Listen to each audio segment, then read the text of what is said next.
ये परिसर हो गया। ठीक, भवन के केस में क्या बताया था हमने,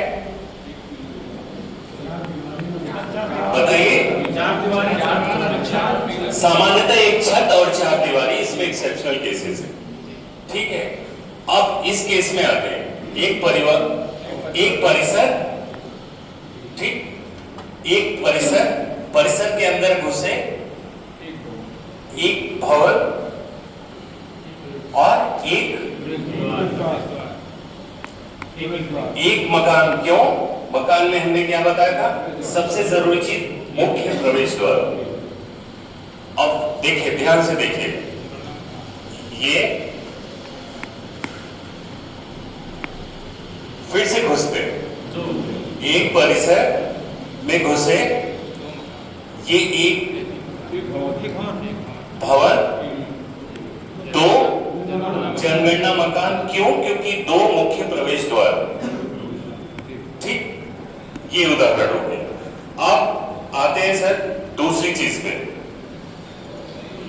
एक दरवाजा खिड़की है सर, नहीं दरवाजा, ठीक है। अब अगला उदाहरण है, एक मेन रेजिडेंस है, ठीक है,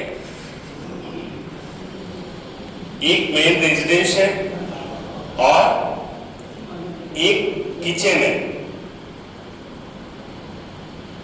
रसोई बाहर। ठीक, और उसके बाद एक कैटल शेड है। कैटल शेड मतलब पशुशाला।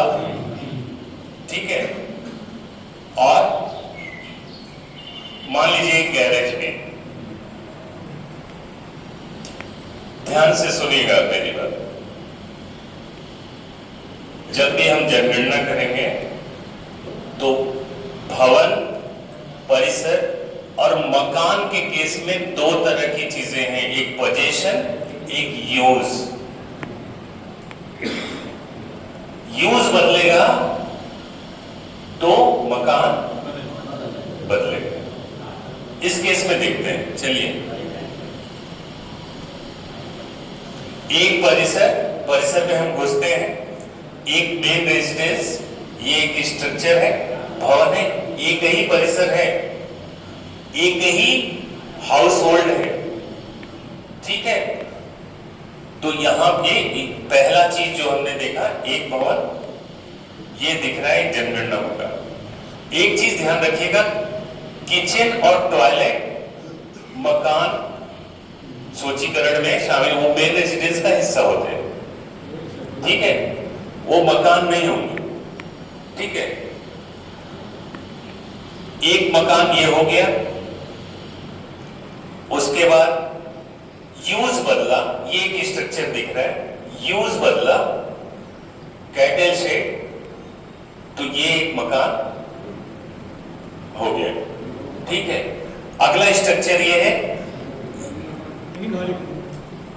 ये बदला है गैरेज है, तो इसका यूज बदला, तो ये एक मकान हो गया। तो इस केस में अगर हम जाएंगे तो एक हाउस होल्ड ये सारी चीजें यूज कर रहा है, इसलिए एक भवन और जनगणना मकान कितने? हाँ, किचन और टॉयलेट इसके हिस्से नहीं होते सर मकान के, ये मेन रेजिडेंस के साथ होते हैं।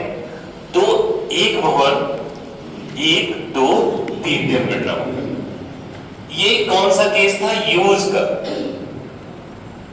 ठीक है, पर्पस ऑफ यूज बदला, मतलब ये कैटल शेड है, ये गैरेज है, इसलिए हो गया।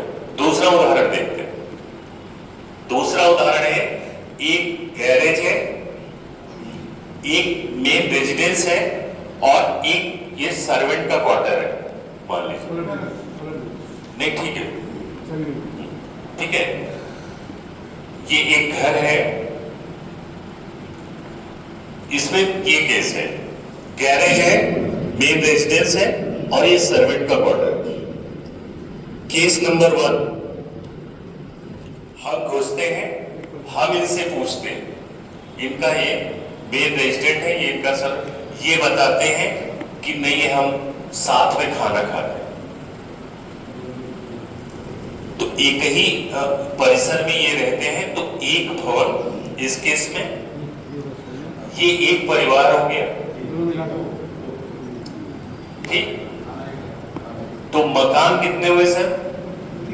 एक और दो। क्यों तीन नहीं हुए सर? फैमिली, यहां फैमिली इंपॉर्टेंट, यूज बदला तो ये एक मकान हो गया, और ये खाना साथ में खाते हैं तो एक फैमिली हो गई। केस नंबर 2, अब ये साथ में खाना नहीं खाते, सर्वेंट जो, तो फैमिली बढ़ गई, मकान बदल गया। इस केस में 3 जनगणना मकान। आपके पास उदाहरण भी है, कोई पेज नंबर बताएं।